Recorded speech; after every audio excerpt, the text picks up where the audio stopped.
And you can do a lot of different things with that. You can be pretty much self-sufficient in a lot of ways if you wanted to. And then you have much less reliance on your own government too. I mean, yeah, they could take it. Yeah, it could come to that. But realistically, like in a place like Canada or the US or even the UK, probably the odds of the government showing up at your door and saying, hey, we own this now, possible, but not very high. And so I think you can still look into options as a Bitcoiner. If you already have a stack and you don't really need more, I think land is actually a super interesting conversation just for those reasons of like self-sustainability and less reliance on the gov. George, somebody asked, what do you consider a significant stack? I mean, I can't answer that. It depends. Like if depends on the situation. Yeah, if you're, I'd say if you're 30 to 40 years old, I'd say a pretty sizable stack would be half a Bitcoin. If you're 60, probably a full Bitcoin. If you're in your 20s, you know, just get what you can. But it also so much depends on where you live. Like, are you living in like middle of New York or like somewhere in India, right, or like it's like the living costs and like your personal situation. That's why this whole thing of like 0.1 Bitcoin, like 2 Bitcoin. I don't know. Like for someone, 0.1 Bitcoin could be huge, and for someone else, 2 Bitcoin could be nothing.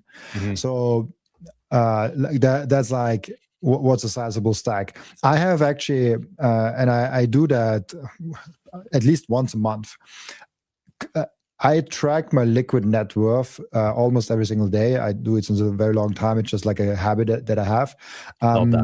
And I look at my monthly expenses, and then I look at the liquid net worth, like not counting anything that I cannot get to. For example, I don't know, I have a stake in Microseed, like that's like, I count that as zero. Like I just liquid net worth. And so just having that and then calculating against your expenses.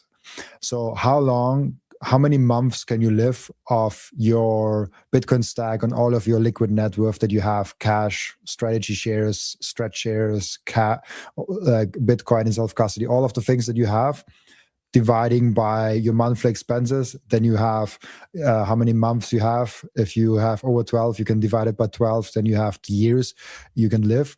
And honestly, then you can ask yourself, okay, what is a sizable stack? Because if your stack gets you 1 month, that's not a sizable stack. Like you should have more than that. If your stack gets you 1 year, you're doing better. If your stack gets you 10 years, 20 years, 30 years, you're doing really good. And so we always come back to time, I guess. Like time is the real currency because like it doesn't matter like what number you have on your Bitcoin wallet. It matters like what does this translate in your actual life situation. Yeah, I always go back to like depends on your age, it depends on your income level, and it depends on your lifestyle. Like those are the three things. And some people might have 0.1 of a Bitcoin, but they have a good job. They're fairly confident they're going to have income for the next decade. And that's just kind of like their long-term savings account almost. They don't ever plan to spend it. They don't ever plan to live off it. That's just kind of like their nest egg in the background. And that's an awesome option. Like, but in that scenario there, you have income coming in. And so I think that should be kind of, you know, something to think about for people when you're trying to figure out what size of stack you need. It depends what you're going to use your Bitcoin for. It depends how much income you have coming in. And it depends if you're somebody who, you know, buys designer clothing online or if you make your own hoodies. It depends on how much you think you need. And as Robin alluded to there, like what's your monthly expenses? I think just the exercise of going through that process, Robin, would be very beneficial for people. And you could look at it a couple different ways too. Like Rajat has a great spreadsheet where he considers this, but you could do exactly what Robin just said there. At Bitcoin's current price, if you think it's going to double in the next couple of years, if you think it's going to triple, you can kind of go through each scenario and see, okay, if it doubles, I'm actually going to have, you know, 5 years more. That's awesome. But you need to know that. You need to be aware of that. You need to have a pretty good, clear understanding of your current situation. I really don't think that even most Bitcoiners have that. Yeah, no, go ahead, Rajat. Based on my calculations, I think 20 times is a really good number. So if you have 20 times your expense, let's say, for example, you're expending $5,000 a month or $60,000 a year today. you probably need like $1.2 million worth of Bitcoin today in order to retire. But then you also have to consider what if Bitcoin were to collapse, and the more conservative that you are, the better, the more likelihood there is that you will never have to go back to work again. Wait, you do 20 times monthly or 20 times yearly expenses?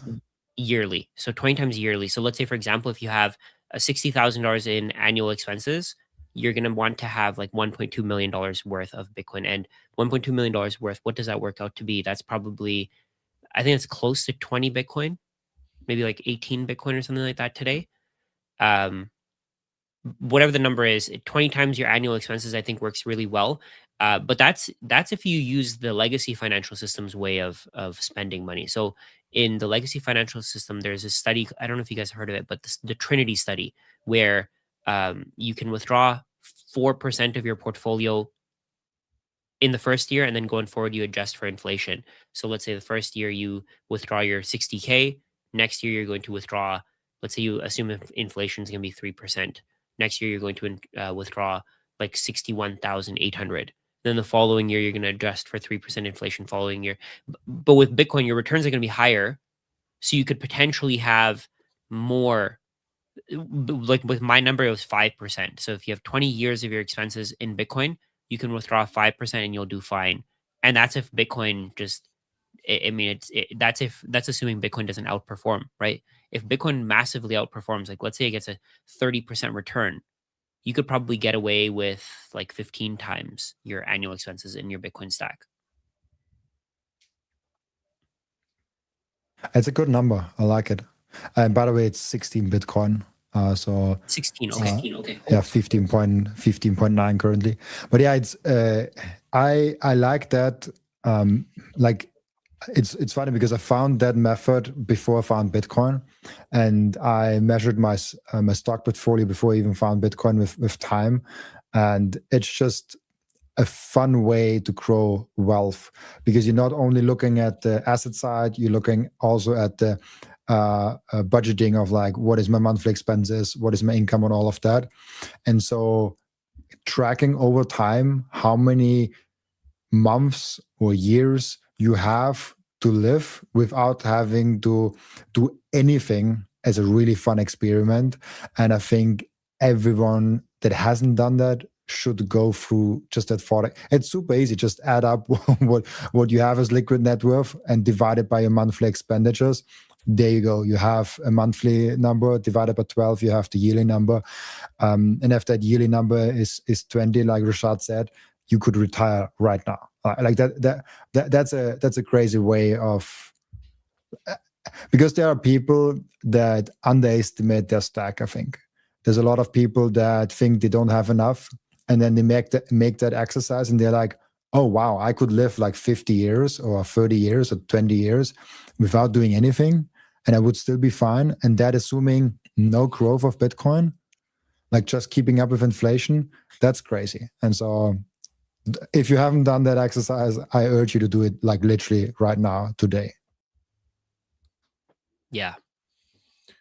No harm in having too much, though, even if you do the exercise, right? So, I mean, it all comes back to just stacking and, being responsible and balanced in your life with your expenses and the lifestyle you want to have, and knowing that likely Bitcoin will do what it does and you'll have too much Bitcoin, and that's a great problem to have at some point.